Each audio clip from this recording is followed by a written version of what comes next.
Je m'appelle Isabelle Musveto, donc je suis chercheure CNRS au sein de l'équipe d'Enzo Lali. Alors notre problématique en fait, donc sur laquelle je travaille depuis plusieurs années et sur laquelle me soutient France Cancer, c'est le problème de l'efficacité de la chimiothérapie contre le cancer. Donc la chimiothérapie actuelle, elle est donc dirigée contre les cellules cancéreuses, mais au sein de ces cellules cancéreuses, on a des cellules ce qu'on appelle nous les cellules souches cancéreuses et qui présentent une résistance à la chimiothérapie. Donc tout autour de la cellule cancéreuse, il y a des cellules des cellules cancéreuses qui vont être détruites par l'action de la chimiothérapie, mais cette cellule souche cancéreuse va résister et va être capable de reformer un cancer ou de s'échapper dans la circulation sanguine et de former des métastases. Vraiment maintenant, et on a identifié ça depuis quelques années maintenant, environ depuis les années 2000, le début des années 2000, la cellule à abattre, c'est la cellule souche cancéreuse. Si on arrive à détruire cette cellule souche cancéreuse, on sera alors capable de vraiment soigner le cancer, de détruire toute possibilité de récidive et de métastase. Donc nous, c'est ce à quoi on s'intéresse parce que en fait, notre but, c'est de développer de nouvelles stratégies pour augmenter l'efficacité de la chimiothérapie et diminuer les risques de récidive et de métastase de différents cancers, dont le cancer des glandes surrénales, comme vous a parlé Enzo Lali tout à l'heure, ou encore le cancer du mélanome, qui est notre exemple de cancer sur lequel on travaille à l'heure actuelle. Donc, en fait, on s'intéresse à une protéine qui s'appelle PATCH, et cette protéine, en fait, elle est surexprimée dans de très nombreux cancers à récidive et métastatique, comme le cancer du sein, le cancer du côlon, le cancer du poumon, le cancer de l'ovaire, le mélanome ou encore le cancer des glandes surrénales. Et donc cette protéine, elle est plutôt impliquée elle est exprimée au niveau des cellules souches cancéreuses. Et nous avons pu montrer qu'en fait, cette protéine, elle fait de la résistance aux drogues. Elle permet au sein des cellules de faire sortir les agents chimiothérapeutiques de la cellule. Et donc comme ça, en fait, on a la concentration d'agents chimiothérapeutiques est trop faible pour être efficace. Elle va tuer donc les cellules cancéreuses qui n'ont pas ce genre de protéines, mais par contre la cellule souche cancéreuse qui a la protéine PATCH ou d'autres transporteurs de multiples drogues, elle va résister. Donc montrer cette activité, donc on a été les premiers dans l'équipe à montrer cette activité des flux, on va dire, d'agents chimiothérapeutiques de cette protéine PATCH. Et notre projet, ça a été ensuite de trouver des molécules capables d'inhiber, de bloquer cette activité de sortie d'agents chimiothérapeutiques des cellules pour pouvoir augmenter la quantité d'agents chimiothérapeutiques dans la cellule cancéreuse, la cellule souche cancéreuse, et la tuer.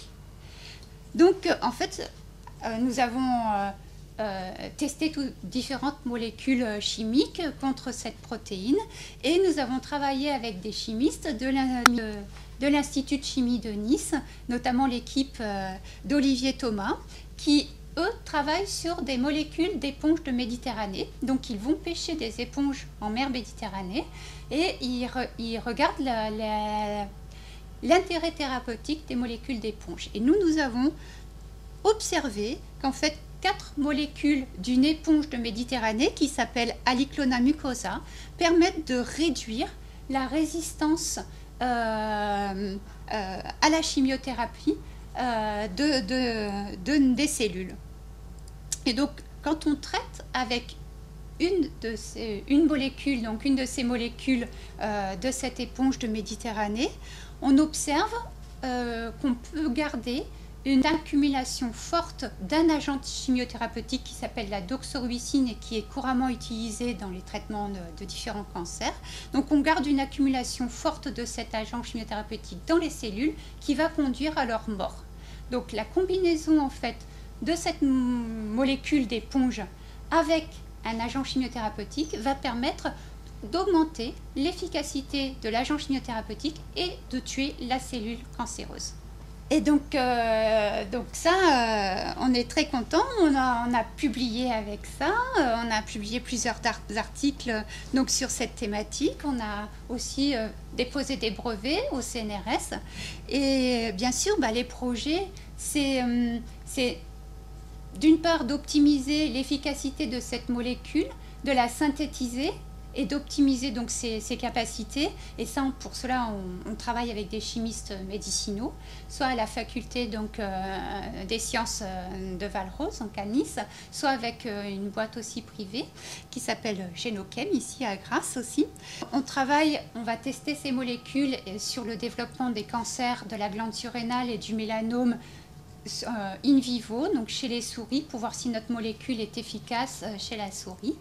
Et on va essayer aussi de regarder l'efficacité de cette molécule et d'autres inhibiteurs que nous avons trouvés donc, de cette protéine patch sur d'autres cancers comme le cancer du poumon ou le cancer du côlon, le cancer du sein. Bien sûr, l'idée là-dessous, c'est de pouvoir amener cette molécule vers des essais cliniques et de tester ces molécules, donc inhibiteurs de l'activité des flux de drogue de notre protéine patch sur les patients à terme, donc de trouver une molécule qu'on puisse passer en essai clinique. Donc ce travail, évidemment, comme vous vous en doutez, il n'a pas été réalisé, je ne l'ai pas fait toute seule, donc j'ai eu beaucoup de collaborateurs, donc d'anciens collaborateurs qui ont travaillé avec moi, Michel Bidet, Amandine Tomico, Olivier Joubert, Laura Fiorini, Lucie Sauvard, des étudiants, des assistants ingénieurs, des chercheurs.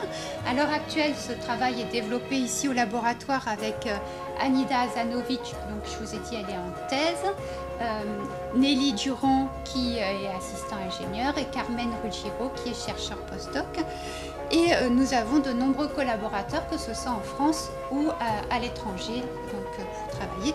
Et bien sûr, ce travail n'aurait pas pu être réalisé sans le soutien de France Cancer, qui en fait soutient vraiment nos recherches depuis presque une dizaine d'années maintenant, depuis le tout début de ce projet.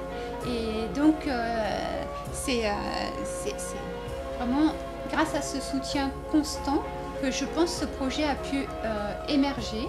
Et bien sûr, nous avons d'autres financements parce que nous avons besoin de pas mal d'argent pour réaliser nos travaux de recherche, pour payer les salaires des gens qui travaillent aussi sur ces projets. Donc, je suis soutenue aussi par la région PACA, par le Cancéropole et par le CNRS. Et nous avons aussi reçu l'aide du Rotary, qui soutient aussi France Cancer et qui nous a financé un équipement, un appareil ici au laboratoire.